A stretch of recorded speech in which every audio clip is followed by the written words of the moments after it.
তো পরশুদিন অমিয়বাবু হঠাৎ আমার কাছে এলেন এবং আমার কাছে এসে বললেন যে স্যার কি করা যায় বলুন তো। আমি খুব অবাক হয়ে বললাম, কেন, কি? বলছে, আমি এত বছর ধরে টাকাটা রেখে দিয়েছি এবং আমি টাকাটা শেয়ার বাজারে রেখেছি প্রায় ৩ বছর, ৩.৫ বছর ধরে কিছুই রিটার্ন পাচ্ছি না। তা আমি একটু অবাক হয়ে বললাম, কেন, কি ব্যাপারটা খুলে বলুন। তার উত্তরে উনি বললেন বেশ অবাক কথা, মানে আপনারা জানলে অবাক হবেন ব্যাপারটা। ওনার হচ্ছে বর্ধমানের দিকে বাড়ি এবং বড় চাষের জমি টমি ছিল। উনি দেখলেন যে প্রায় ২০২১ সালের নাগাদ, ২০-২১ ওই সময় দেখছিলেন যে প্রচুর, মানে ইনভেস্টমেন্ট করতে পারলে শেয়ার বাজারে অনেক রিটার্ন পাওয়া যায়। ওনার জমি জায়গা ছিল প্রায় ১০ বিঘার মতো এবং ওখান থেকে ভালো টাকা উনি কিন্তু পেতেন। সে সমস্ত জমিগুলোকে বিক্রি করে গোটা টাকাটা কিন্তু উনি দিয়ে দিলেন শেয়ার বাজারে। আমি সেটা জানতাম না, আমি পরে শুনতে পারলাম কাছ থেকে। ওদের ওখানে চাষের জমি বলে সেই জমির দাম কিন্তু এখানকার মতো নয়। সেখানে হয়তো মোটামুটি হয়তো ১৫-২০ লক্ষ টাকা উনি পেয়েছিলেন। তো সেটা উনি এখানে রাখলেন এবং এই স্বপ্ন দেখলেন যে লার্জ ক্যাপ কোম্পানিতে ম্যাক্সিমাম রাখবো, যেখানে রাখলে আমার ডিভিডেন্ড পাবো, গ্রোথটা খুব ভালো না হোক ৫ বছরে ভালো রিটার্ন মোটামুটি পাবো। হিন্দুস্তান ইউনিলিভার মতো কোম্পানি, এশিয়ান পেন্টসের মতো কোম্পানি, ইনফোসিসের মতো কোম্পানি, উইপ্রোর মতো কোম্পানি, যেগুলো একসময় বিশাল রিটার্ন দিয়েছে। উনি শুধু এইটুকু আশা করেছেন ৫ বছরে যেন ডবল হয়, তাহলেই আমার কাজ চলে যাবে। কিন্তু উনি সে সময় অবশ্যই আমার সাথে দেখা হয়নি। উনি এসেই এই ধরনের কথা বললেন, অমিয়বাবু, অমিয় ঘোষ, এবং উনি আমাকে ডিটেলস বললেন যে স্যার তাহলে আমি এখন এই মুহূর্তে কি করা উচিত বা আপনার কি মনে হচ্ছে, কি বক্তব্য। তা ওনার মতো শুধু একা নয়, অজস্র মানুষ, এমনও একজন আমাকে ফোন করেছেন, বললেন জমি বন্ধক রেখে সেই টাকাগুলো এখানে দিয়েছি। একজন ফ্রাস্ট্রেটেড, মানে দু ধরনের লোক দাঁড়িয়ে গেল। কিছু লোক রয়ে গেল এমন যারা খুব অসহিষ্ণু, তারা বলছে আমি ওসব বুঝি না স্যার, এখন করেছি, এখন আমি কি হবে, যে আমি ৩ বছর ধরে আমার কোনো লাভ তো নেই, লস হয়ে গেছে, এবার তাহলে আমি কি করবো, পোর্টফোলিওগুলো দেখুন অবস্থা, তাহলে তো সবই তো গেল, এখন তাহলে এর থেকে অনেক ভালো ব্যাংকে রেখেছিলাম, ভালো হতো, তাহলে কি দরকার। এই হলো এক ধরনের লোক, অ্যাগ্রেসিভ শান্ত প্রকৃতির কিছু লোক রয়েছে, তারা ফোন করে বলছে তাহলে তো আমার যে ৪ বছর, মানে ২১ সালে আমি রেখেছিলাম আর ২৬ সালে ঢুকে গেল, আমি তো কিছু তেমন হলো না, তাহলে কি, মানে আর কতদিন সময় লাগতে পারে, যে এটা কি, যদি এরকম বলেন অনেকে যে ৬ মাসের মধ্যে আবার ভালো জায়গা আসবে, এরকম অনেকে তো ইউটিউবে বলে দিচ্ছেন যে ৩ মাস পরেও আমাদের একটা ভালো জায়গা আসবে, বাজেট হয়ে গেলেই ভালো কিছু হবে। কিন্তু এই যে এত কাণ্ড হলাম, শুনছি একটা কি মাদার অফ অল ট্রেড এরকম ডিল চলছে ইউরোপিয়ান ইউনিয়নের সঙ্গে, তার পরবর্তীকালে জিএসটি কমানো হয়েছে, ট্যাক্স কমানো হয়েছে, বাজেট আসছে, তা সত্ত্বেও নিফটি এগোচ্ছে, কিন্তু আমার সমস্ত স্টকগুলো পড়ে গেছে। এই গোটা পোর্টফোলিওটা কি করে পড়ে গেল, গোটা পোর্টফোলিওটা নেগেটিভ হলো কি করে। আর কিছু লোক যারা ডাইরেক্টলি আমার কাছ থেকে পোর্টফোলিও ইনভেস্ট করেছিল, তারা সবাই এই কম বেশি আমার এই চ্যানেলে রয়েছেন। তাদের সকলের উদ্দেশ্যেই আজকের এই ভিডিওটা বলতে চলেছি। এই ভিডিওর মধ্যে এই ব্যাপারগুলো জানাবো যে কতদিন এই ব্যাপারটা চলবে, কতদিন এই ব্যথা সহ্য করতে হবে, কবে গিয়ে একটা পোর্টফোলিও আবার আগের মতো জায়গা দেখতে পারা যাবে, আদৌ সে অবস্থাটা আসবে কিনা যেখানে মিস্টার ওয়ারেন বাফেট তার ম্যাক্সিমাম স্টেক সেল করে দিচ্ছে। ওয়ারেন বাফেটকে দেখা দেখি আরো বড় বড় ইনভেস্টার সেল করছে। ইন্ডিয়ান যারা ইনভেস্টার, যারা এত বিশ্বাসী, বড় বড় কথা বলেছে আগামী দিনে ইন্ডিয়ান ইকোনমিতে যদি ভরসা থাকে তাহলে নিশ্চয়ই এখানে ইনভেস্ট করবেন। 1% বেশি হলে আমরা ধরতে পারি, কিন্তু 1%-এর কম, অর্থাৎ যেরকম যদি কোনো ১ কোটি, ২ কোটি, ৩ কোটি টাকা মতো সেলও করে দেয় শেয়ার, আমরা কিচ্ছু বুঝতে পারবো না। আস্তে আস্তে সেল কিন্তু হয়ে চলেছে। এই যে আস্তে আস্তে সেল হয়ে চলেছে, এর ইম্প্যাক্ট আমরা কিন্তু দেখতে পাই। ফরেন ইনস্টিটিউশনাল ইনভেস্টর তো বিক্রি করেই চলেছে, বেশ কিছু কারণ সেগুলো বলবো। ডোমেস্টিক ইনস্টিটিউশনাল ইনভেস্টর তারাও কম বেশি বিক্রি করছে, সেটা বোঝা যাচ্ছে না। প্রচুর পরিমাণে কিনছে বলে মিউচুয়াল ফান্ড, এএমসি, তারা প্রচুর কিনছে, মানে আমি আপনি ইনভেস্ট করছি সেগুলো সেই কারণের জন্য ধরা যাচ্ছে না, কিন্তু আলটিমেটলি কিন্তু যারা বেরিয়ে যাচ্ছে। তো এই সব নিয়ে কিন্তু আজকের ভিডিওটা রয়েছে। নতুন থাকলে সাবস্ক্রাইব করে রাখবেন, কারণ এমন সব বিষয়গুলো নিয়ে কথা বলবো, আলোচনা করবো, অনেক কিছু হিন্টস দেওয়ার ব্যাপার থাকবে, অনেক কিছু বক্তব্য রাখবো, সেগুলো সবকিছু খবর কিন্তু এখানে পাবেন। পোর্টফোলিওটা দেখেছেন কখনো কিভাবে ডাউন হয়ে চলেছে? বিগত ২ বছর ধরে কিন্তু আমরা দেখতে পাচ্ছি পোর্টফোলিওগুলো সব ডাউন হয়ে যাচ্ছে, কনস্ট্যান্টলি নেগেটিভ পয়েন্টের দিকে যাচ্ছে। যেখানে কিছু কিছু স্টক ভালো করছে না তা না, বেশ কিছু স্টক ভালো করছে, কিন্তু ওভারঅল একটা পোর্টফোলিওর মধ্যে যে রিটার্ন দেওয়ার কথা তার থেকে অনেক কমে যাচ্ছে। বিগত ২ বছর ধরে দেখা যাচ্ছে আস্তে আস্তে ডাউন। বিশেষ করে যারা ২০২০-২১ সালেও যারা ইনভেস্টেড হয়েছিলেন, তারা আজকে ফ্রাস্ট্রেটেড, অনেকে বেরিয়ে গেছে। বিশেষ করে এগুলো বুঝতে পারছি কারণ ক্লায়েন্টদের সঙ্গে কনস্ট্যান্ট হ্যান্ডেল করতে হচ্ছে বলে। বেশ কিছু ক্লায়েন্ট ফ্রাস্ট্রেটেড, এমনও ক্লায়েন্ট ছিল আমি দেখেছি ২১-২২ সালেও, যারা জমি যেগুলো ছিল সেগুলো বিক্রি টিক্রি করে গিয়ে শেয়ার বাজারে ইনভেস্ট হয়েছিলেন, তারা আজকে প্রচণ্ড ফ্রাস্ট্রেটেড। ২-৪ জন আমাকে ফোন করছেন, কিছু লোক প্যানিক, তারা ফোন করছে, এবং কয়েকজন অলরেডি এক্সিস্টেড, তারা কিন্তু তারা এখনো পর্যন্ত আমাকে আর জানায়ওনি এক্সিট হওয়ার পরেও। কোশ্চেন সেটা নয় যে আমি শেয়ার বাজার থেকে বেরিয়ে গেলাম বলে কিনা, কোশ্চেন হচ্ছে এইটা যে তাদের যে সমস্ত ফোনগুলো আসছে, তাদের যে মেলগুলো আসছে, তারা যে ফোন করছে দিনে এক একজন দুবার ৩বার করে, স্যার তাহলে কি করব। তার মানে যদি আমার মোটামুটি ৩০০ জন ক্লায়েন্ট থাকে, ৬০০টা ফোন শুধু আসছে শুধু এইটুকু জানার জন্য যে এই মুহূর্তে তাহলে কি করাটা উচিত? তারা ভাবছে এর থেকে তো অনেক সহজ রাস্তা হচ্ছে ব্যাংকে রাখা, ব্যাংকে রাখলে অন্তত এর থেকে বেশি পেতাম। মানে আমি যদি বলি যে সমস্ত ফাস্ট মুভিং কনজিউমার গুডস বছরে 5 বছরে তো ডবল করে, যেমন হিন্দুস্তান ইউনিলিভার অনলি 30 থেকে 32% রিটার্ন দিচ্ছে 5 বছরে। এবং আমি যদি দেখি এশিয়ান পেন্টসের মতো কোম্পানির ক্ষেত্রে 5 বছরে 2% রিটার্ন দিয়েছে।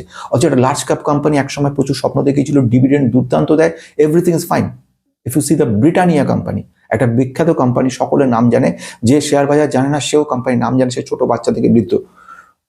সেই কোম্পানি যে রিটার্ন দিচ্ছে সেটা জানলে অবাক হয়ে যাবে। বিগত 5 বছর ধরে একটা অস্বাভাবিক সিচুয়েশন, এবং এই বিগত 3, 4, 5 বছর ধরে যা চলছে, যারা ইনভেস্টেড অধিকাংশই বেরিয়ে গেছে, এবং যে মোহটা ছিল শেয়ার বাজার সঙ্গে সেটাও বেরিয়ে গেছে। সবচেয়ে বড় কষ্টদায়ক ব্যাপার একজনের ক্ষেত্রে লেগেছে, যে ফোনটা করেছিলেন একজন অনেকের মধ্যে থেকে, তিনি বলছেন যে আমি সবচেয়ে বড় কথা লোন নিয়েছিলাম, মানে জমি বন্ধক রেখে, গ্রামের উনি, ওখান থেকে মোটামুটি জমি থেকে ওর বছরে আয় যেটা হয় কয়েক লক্ষ টাকা, 2-3 লক্ষ টাকা বছরে আয় আসছে, বোধহয় 10 বিঘা মতো জমি থেকে, 8-10 বিঘা এক্সাক্ট আমি এটা মনে নেই এখন, কিন্তু এইটুকু মনে আছে কথাটার প্রসঙ্গে, যে উনি কথা বলেছে এর থেকে অনেক অনেক বেটার হতো আমি যদি যেখানে ছিলাম সেটাই, এই জমি বন্ধক রেখে এবং সেই টাকাগুলো আমি রেখেছি এখানে, তার বদলে আমাকে তো এমনই পরিস্থিতি আমি ছাড়াতেই পারবো না, অর্ধেক হয়ে গেছে সব, অর্ধেক হয়ে গেছে সব। মানে এরকম অবস্থা যে ভ্যালুয়েশন, আমি যদি মনে করতাম যে একটা মাইক্রো ক্যাপ কোম্পানি, একটা স্মল ক্যাপ কোম্পানি, যেগুলোতে ইনভেস্ট করার পরে আলটিমেটলি দেখা যায় জিরো, ফাইন, বিগত 5 বছর কোনো রিটার্ন দিচ্ছে না, ঠিক আছে।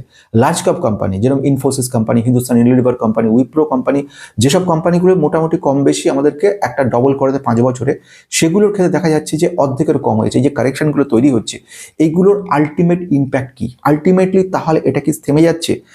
আপনি যদি দেখেন মিস্টার ওয়ারেন বাফেটের ব্যাপারে, উনি কিন্তু বিগত প্রায় 2-2.5 বছর ধরে ওনার সমস্ত স্টেক কমিশন সেল করে গেছে। যদি একজন হতো ব্যাপারে তাহলে বুঝতাম, কিন্তু সে একজন নয়, বড় বড় অনেক ইনভেস্টরকে দেখতে পাচ্ছি আমরা, তারা কিন্তু কনস্ট্যান্ট এরকমভাবে সেল করে গেছেন। এই যে জায়গাটা, মানে কি আলটিমেটলি এটা ক্র্যাশের জায়গায় পৌঁছচ্ছে। আজকে এই ভিডিওর মধ্যে যে বিষয়টা সবচেয়ে বড় প্রশ্নচিহ্ন তৈরি করেছে অজস্র আমার ক্লায়েন্টরা, তাদেরকে উত্তর দিয়ে দিচ্ছি এর মাধ্যমে, সেটা হচ্ছে যে এখন তাহলে কি করাটা উচিত, এখন এই মুহূর্তে কি করা উচিত, বাজার কোথায় দাঁড়িয়ে রয়েছে, যেখানে এইরকম মাদার অফ অল ট্রেড, এত বড় একটা বিষয়, এত বড় একটা কর্মযজ্ঞ চলছে, 27খানা ইউরোপিয়ান ইউনিয়নের যে সমস্ত দেশগুলো রয়েছে, সমস্ত দেশ এক হয়ে ইন্ডিয়ার সঙ্গে একটা বড় মাপের $1 বিলিয়ন একটা বড় ট্রেডের সাইন আপ করছে, সেখানে মার্কেটে হয়ে পড়ে যাচ্ছে কি করে? যেখানে বাজেটের সম্ভাবনা রয়েছে, কয়েকটা দিন পরেই বাজেট আসছে এবং সেখানে একটা বিরাট ইম্প্যাক্ট হওয়ার সম্ভাবনা, সেখানে ডাউন হচ্ছে কি করে? তার মানে যদি বাজেট চলে যায়, তার মানে যদি এই মাদার অফ অল ট্রেডেও যদি কোনো লাভ না আসে, তাহলে আলটিমেটলি এটা কি টোটালি ক্র্যাশ হয়ে যাবে? মানে এখন শুধু দাঁড়িয়ে রয়েছে শুধু বাজেটটার রেজাল্টের জন্য, এখন শুধু দাঁড়িয়ে রয়েছে মাদার অফ অল ট্রেডের ফাইনালাইজেশনের জন্য, তারপরে এটা ক্র্যাশের দিকে যাবে?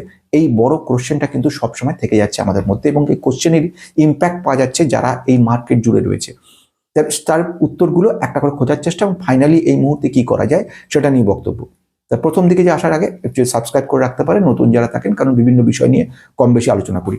যে বিষয়টার দিকে সবচেয়ে বড় প্রশ্নচিহ্ন থাকে সেটা হচ্ছে, প্রথম কথা সেটা হচ্ছে, যেখানে ইনভেস্ট করছি 5 বছর ধরে, সেখানে ইনভেস্টেড রেজাল্টটা যদি আমার জিরো আসে, কোনো রেজাল্ট নেই, আমি কিছু দেখতেই পাচ্ছি না, আমার কি হবে, তাহলে আলটিমেটলি আমার তো এখানে রাখা কোনো মানে হয় না, ইনভেস্টমেন্টটাই জিরো।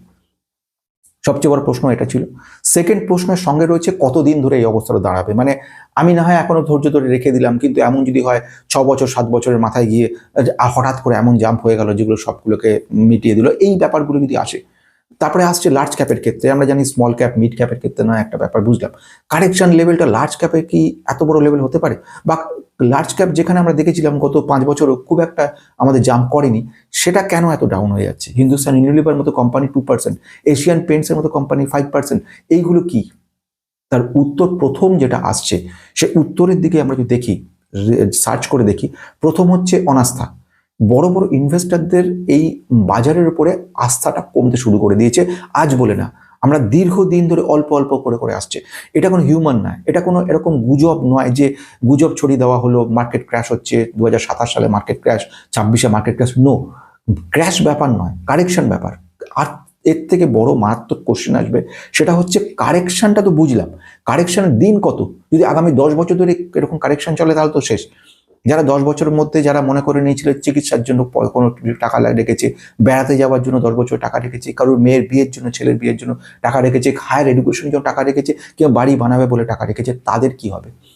এইটা কিন্তু প্রশ্ন থাকছেই, মানে তার মানে আলটিমেট প্রশ্ন হচ্ছে শেয়ার বাজারে এখন ইনভেস্ট করাটা বা শেয়ার বাজারে বিনিয়োগটা কি লাভ না লোকসান, এই প্রশ্নটা বারংবার চলে আসছে। তার উত্তর একটা বলি, সবচেয়ে বড় কথা নিয়ে, সেটা হচ্ছে যে অনাস্থা, যেটা বলছিলাম ফরেন ইনস্টিটিউশনাল ইনভেস্টার, এদের অবদান কিন্তু ভোলা যায় না। আমি যদি বলি এফআইআই বিক্রি করছে, ডিআইআই কিনছে, তাহলে এত পড়বে কেন? এই প্রশ্নের উত্তর থাকবে যে এফআইআই যখন এত বিক্রি করছে তার থেকে বেশি ডিআইআই কিনছে, তাহলে তো মার্কেট এভাবে পড়ার অ্যাটলিস্ট কথা নয়। তার থেকে বড় ব্যাপার হচ্ছে কি, এফআইআই যেরকম বিক্রি করছে, ডিআইআই তো কিনে চলেছে, তা সত্ত্বেও এদের মধ্যে পার্থক্যটা তৈরি হচ্ছে, এতটা কারেকশন হচ্ছে। যদি এবার ডিআইআই যদি বিক্রি শুরু করে, তাহলে মার্কেটটা কোথায় যাবে? এইগুলো থাকছে প্রশ্ন। তার একটা সবচেয়ে বড় ব্যাপার, সেটা হচ্ছে ইনভেস্টমেন্টের যে সেন্টিমেন্ট, সেটা কিন্তু হার্ট হচ্ছে। সেন্টিমেন্ট হার্ট হওয়ার জন্য প্রথম কারণ হচ্ছে সেটা হচ্ছে mister Donald Trump, US president. ওনার একটার পর একটা চাপ, টেনশন, প্রেশার এবং ট্যারিফের উপরে এই পরিমাণে একটা বড় ধাক্কা, এগুলো কিন্তু ইম্প্যাক্ট পড়ছে গোটা বিশ্ব জুড়ে।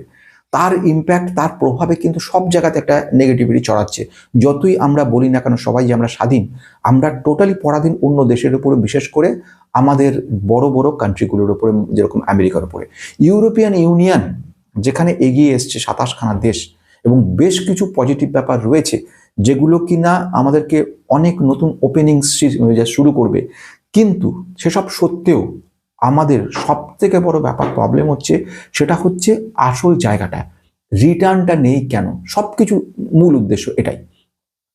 তাহলে প্রথম যে কথাটা আমি বলবো সেটা সবচেয়ে জরুরি, সেটা হচ্ছে রিটার্নের যে জায়গাটা তৈরি হয়েছে, সেটাকে নেগেটিভিটি হওয়ার কারণ হচ্ছে ইনভেস্টমেন্ট সেন্টিমেন্ট, ইনভেস্টরদের সেন্টিমেন্ট, যেখানে মনে করছে আমেরিকার ক্ষেত্রে রিসেশন আসতে চলেছে, আইটি সেক্টরের ক্ষেত্রে রীতিমতো ধাক্কা আসতে চলেছে, আর্টিফিশিয়াল ইন্টেলিজেন্স আইটি সেক্টরে ক্ষতি করতে পারে, মেটাল সেক্টরে প্রচুর পরিমাণে ট্যারিফ চার্জ হতে পারে, এছাড়া 50% যে ট্যারিফটা চার্জ হয়েছে, যেটা 100%ও করে দিতে পারে মিস্টার ট্রাম্প। যদি সেইগুলো হয়ে থাকে তাহলে গোটা মার্কেটটাই তো নেগেটিভ হয়ে যাবে। তো সেই কারণটার জন্য কিন্তু মার্কেটের সবচেয়ে বড় জায়গা আটকে গেছে। 2 নম্বর হচ্ছে আরেকটা জিনিস লক্ষ্য করে দেখবেন, সেটা হচ্ছে রুপি কস্ট ডিভ্যালুয়েশন, অর্থাৎ ডেপ্রিসিয়েশন ইন ইন্ডিয়ান রুপি। ভারতীয় টাকার ক্ষেত্রে কিন্তু ডেপ্রিসিয়েশন হওয়া শুরু হয়েছে। এই যে অবক্ষয়টা হয়ে চলেছে, এটা কিন্তু দেশীয় বাজার তথা বিশ্বের ক্ষেত্রে একটা বড় ধাক্কা। আমি খুব সহজ করে যদি বলি, যদি এই মুহূর্তে কোনো কিছু আপনি কিনতে চান, একটা পেন কিনতে চাইছেন বিদেশ থেকে, তাহলে আপনাকে কিন্তু অনেক বেশি টাকা দিতে হচ্ছে আগের থেকে। কেন? কারণ টাকার দামটা পড়ে গেছে। দাম যখন পড়ে গেছে, তাহলে সেক্ষেত্রে আপনাকে যখন কিনতে হচ্ছে, অনেক বেশি টাকা খরচ করতে হচ্ছে, অর্থাৎ আপনার টাকা বেশি বেরোচ্ছে ডলারের তুলনায়। এই টোটাল ইম্প্যাক্ট লং রানে গিয়ে ইন্ডিয়ান ইকোনমিতে পড়বেই, এটা নিশ্চিত। এবারে এটাকে রিজার্ভ ব্যাঙ্ক অফ ইন্ডিয়া চেষ্টা করছে লিকুইডিটিটা বাড়ানোর জন্য এবং টাকার দামটা বাড়ানোর জন্য গোল্ড রিজার্ভস করছে প্রচুরভাবে। খুব ভালো কথা, গোল্ড রিজার্ভস তো করছি, কিন্তু মার্কেটে আমি ইনভেস্ট করেছি, আমার রিটার্ন নেই কেন? দেখো নিফটির ক্ষেত্রে দেখতে পারবেন যে নিফটি কিন্তু একটু একটু করে ইম্প্রুভ হচ্ছে না তা না, কিন্তু মার্কেটের ক্ষেত্রে বেশ কিছু ইম্প্যাক্ট পড়ছে ফরেন ইনস্টিটিউশনাল ইনভেস্টার। এফআইআই দেখছে যখন মুদ্রার দাম পড়ে যাচ্ছে, ইন্ডিয়ান রুপি পড়ে যাচ্ছে, ওরা যে প্রফিটটা করতো এদেশে ইনভেস্ট করে, সেটা করতে পারছে না, সেই প্রফিট কমে যাচ্ছে। প্লাস গভর্নমেন্ট অফ ইন্ডিয়ার তরফ থেকে বড় পরিমাণে ট্যাক্স চার্জ রয়েছে। তাহলে সেই কারণের জন্য ওরা যখন নিজের দেশে নিয়ে যাচ্ছে, সেখানে গিয়ে ধাক্কা খাচ্ছে, একটা প্রচুর লস হচ্ছে, কোনো লাভ তো হচ্ছে না, যে কারণে এতদিন রাখা, তার প্যানিকের জন্য তারা নিয়ে যাচ্ছে। এছাড়া ইউএস বন্ড ইল্ড, মানে ইউএসএ কিন্তু তাদের নিজেদের ইনফ্রাস্ট্রাকচার উন্নতি করার জন্য সরকারের পক্ষ থেকে কিছু ঋণপত্র দান করে। ঋণপত্র দান করা মানে কি, দেশকে উন্নতি করার জন্য সারা বিশ্বই করে, প্রতিটা দেশই বন্ড বের করে, কর্পোরেট বন্ড যেরকম হয়, এরকমভাবে গভর্নমেন্টের বন্ডও হয়। এই গভর্নমেন্ট বন্ডগুলোর কাজ হলো এই টাকাগুলো সাধারণ মানুষের কাছ থেকে, বা সাধারণ মানুষ ধরনের কর্পোরেট ছোট ছোট কোম্পানিগুলো যেটাই হচ্ছে, তাদের কাছ থেকে টাকাটা গ্রহণ করে সে টাকা নিয়ে দেশের উন্নতি করে। সেটা যদি ভালো দিতে পারে, রিটার্নটা ভালো দেয়, এবং সেটা শেয়ার বাজার কাছাকাছি যদি আসে, রিস্ক অনেক কম, সেক্ষেত্রে সেখানে ইনভেস্ট করা সহজ। ফলে টোটাল যারা ফরেন ইনস্টিটিউশনাল ইনভেস্টার, তারা ইউএস বন্ডের দিকে উৎসাহী বেশি হয়ে উঠছে, কারণ সেখানে দামটা বেশি, এবং সেই জন্য তারা ঝাঁপাচ্ছে সেখানে। এইবারে তখন প্রশ্নটা চিহ্ন থেকে যায়, তাহলে এফআইআই যদি চলে যায়, ডিআইআই একা কি গোটা মার্কেটটা নিয়ন্ত্রণ করতে পারবে? তার উত্তর হচ্ছে না, ডিআইআইয়ের পক্ষে এখনো সেই শক্তি আসেনি। ডিআইআই এখনো সেই শক্তি আসেনি গোটা মার্কেটকে ইমপ্রুভ করা। তৃতীয়ত ব্যাপার, সেটা হচ্ছে রেজাল্টগুলো। যদি স্টকগুলো একটু ভালো করে লক্ষ্য করেন, তাদের রেজাল্ট যেগুলো আসছে, যে আশা আমরা Q2-তে করেছিলাম, Q1-এ করেছিলাম, Q3-তে গিয়ে খুব ভালো করবে, দেখা যাচ্ছে Q3 রেজাল্টও কিন্তু সবগুলো ভালো করছে না, অধিকাংশ ক্ষেত্রে ভালো হচ্ছে না, কিছু কিছু হচ্ছে ঠিকই, কিন্তু ম্যাক্সিমামটা ভালো হচ্ছে না। এর রেজাল্টগুলো একটা বড় জায়গা তৈরি করছে নেগেটিভিটির। অর্থাৎ আমি যদি 1 টাকাও এখানে ইনভেস্ট করে থাকি শেয়ার বাজারে এবং 3 বছর ধরে অপেক্ষা করি, 3 বছর পরে দেখতে পাচ্ছি সেটা 60 পয়সায় চলে এসেছে 1 টাকাটা, তাহলে আমার ক্ষেত্রে 40 পয়সাটা লস হয়ে গেল। এখনই প্রশ্ন আসছে, এই যে লসটা আমার হলো, এটা কবে লাভটা কবে আসছে? তার উত্তরটা যদি এখনই এই মুহূর্তে বলা অসম্ভব। কেন অসম্ভব আমি তার উত্তরগুলো একটা একটা করে দিই। প্রথম হচ্ছে যে 1 নম্বর, ইনভেস্টরদের বিশ্বাসযোগ্যতা কমে যাচ্ছে। দ্বিতীয়ত, দেশীয় ডোমেস্টিক ইনভেস্টর যারা বড় বড় রয়েছে তারাও কিন্তু বেশ কিছু সেল করে চলেছে, এটা কিন্তু খবর আছে। এবং তৃতীয় খবর যেটা, সেটা হচ্ছে যে যতই ট্রেড ডিল হোক না কেন, আলটিমেটলি উন্নতি তখনই হবে যখন রেজাল্টটা ভালো হবে। আমি আগের দিন যে ভিডিওটা করেছিলাম মনে আছে জানি না আপনাদের, সেখানে বলেছিলাম নাম্বার আসল, কল্পনা আসল নয়। ভবিষ্যতে কি হবে সেটা ভবিষ্যৎ জানে, মার্কেট কিন্তু নাম্বার দেখে ঠিক করে। নাম্বার যদি ভালো দেখাতে না পারে কোয়ার্টার পর কোয়ার্টার, তাহলে কিন্তু সেখানে কেউ ইনভেস্ট করতে রাজি নয়, কারণ ভবিষ্যতে কি করবে কেউ জানে না। এখন এই মুহূর্তে কি করছে সেটা সবচেয়ে বড় কথা, এবং এখন এই মুহূর্তে দেখা যাচ্ছে নাম্বার ভালো হচ্ছে না। তাহলে আমরা কেন ইনভেস্ট রাখবো, বা ইনভেস্ট করে লাভটা কি আছে? এবং এরই রেজাল্টের জন্য আমরা দেখতে পেলাম আগের দিন অনেকে সেল করে বেরিয়ে গেছে। তাহলে এটা আমাদের কাছে একটা বড় ব্যাপার তৈরি হয়ে গেছে, এবং সেটা যতক্ষণ সলিউশন না আসছে, সলিউশনটা আসবে কোন দিক থেকে? ইকোনমি উন্নতি তখনই হবে যখন এমপ্লয়মেন্ট ডেটাটা ভালো দেখাবে, চাকরি বাকরির পরিমাণটা বাড়বে। তখনই মার্কেট ডেটাটা ভালো হবে যখন Q3 রেজাল্ট বা নেক্সট কোয়ার্টার রেজাল্ট ভালো হবে বা পজিটিভিটি আসবে। তখনই দেখা যাবে যখন প্রচুর পরিমাণ মাল বিক্রি হবে, এক্সপোর্টের পরিমাণটা বাড়বে। তখনই আমরা যখন এই ট্রেড ডিলটা করছি, ট্রেড ডিলের বেশ কিছু আমি যদি উৎসাহ দেখান, তাহলে আমি পরবর্তীকালে ট্রেড ডিল নিয়ে কথাটা বলবো। সেখানে অনেক কিছু নেগেটিভ পয়েন্ট রয়েছে, শুধু পজিটিভ বলে নাচানাচি করার মতো কিচ্ছু হয়নি। তাহলে ট্রেড ডিল হচ্ছে মানে ভালো হচ্ছে তা না, এটা আপোষ করতে হচ্ছে দুই পক্ষকে, দুজনে চাপ খেয়েছে US থেকে, সেজন্য দুই পক্ষ হাত মেলাচ্ছে, যেটা বহু বছর 20 বছর ধরে কিন্তু এটা কথা হয়েছিল কন্ট্রাক্টটা, সেটা হয়নি। এটা হতো এতদিন বাদে কেন? কেন ইউরোপিয়ান ইউনিয়ন বেঁকে বয়ে এগিয়ে এলো, এত উৎসাহ দেখাচ্ছে কেন? কারণ তাদের মার্কেটের অবস্থা খুব খারাপ। আমি সেটা নিয়ে পরে বলবো। এখন এই মুহূর্তে যে প্রশ্নটা আসছে, তাহলে কতদিন, শেষ প্রশ্ন এটা, যে তাহলে আর কতদিন অপেক্ষা করবো? এখন ব্যাপারটা এক্ষুনি বলা খুব মুশকিল, হয়তো 2027 সাল লেগে যেতে পারে এই ব্যাপারটাকে ঠিকঠাক করতে। অর্থাৎ ধৈর্য ধরে বসে থাকতে হবে। যারা ধৈর্য নেই, অমিয় বাবুর মতো, তাদের ক্ষেত্রে আমি এই কথাটাই বলবো যে তাহলে এখন এক্সিট করে যাওয়াটাই তার পক্ষে ভালো। কারণ এক্ষুনি কোনো আমি দেখতে পাচ্ছি না বিরাট চমকদার কিছু হবে, বা বিরাট কিছু হয়তো কালকে সকালে দেখলাম আমরা বাজারটা একটু ভালো হলো, কালকে সকালে দেখলাম 2-1টা স্টক যেগুলো কিনেছিলাম একটু আধটু ভালো দিল, কিন্তু 2 বছর 3 বছর ধরে দেখতে পাচ্ছি তো সেটা গোটা পোর্টফোলিওটা আমি যাদের অ্যানালাইসিস করে দিচ্ছি 3 বছর আগে, যাদের তেমন কিছুই রিটার্ন ভালো দিচ্ছে না। অথচ এমন সব কোম্পানি যেগুলো যেই মুহূর্তে কোম্পানিগুলো ঠিকঠাক জায়গাটা পাবে, সেগুলো বহুগুণ রিটার্ন দেওয়ার ক্ষমতা রাখছে। কিন্তু প্রশ্ন সুযোগ বলে না, প্রশ্নটা সুযোগের নয়। এখন প্রশ্নটা হলে কতদিন, যারা জমি বিক্রি করে তাদের যে সমস্ত চাষের জমি ছিল সেগুলো বেঁকে সমস্তগুলো এখানে রেখেছে 3 বছর ধরে, তাদের কি হবে? এই প্রশ্নটার উত্তর এখন নয়, একটু সময় লাগবে, এবং উত্তর বাজার আমাদেরকে দেবে। এই উত্তরের প্রত্যাশা নিয়ে আজকের মতো শেষ করছি।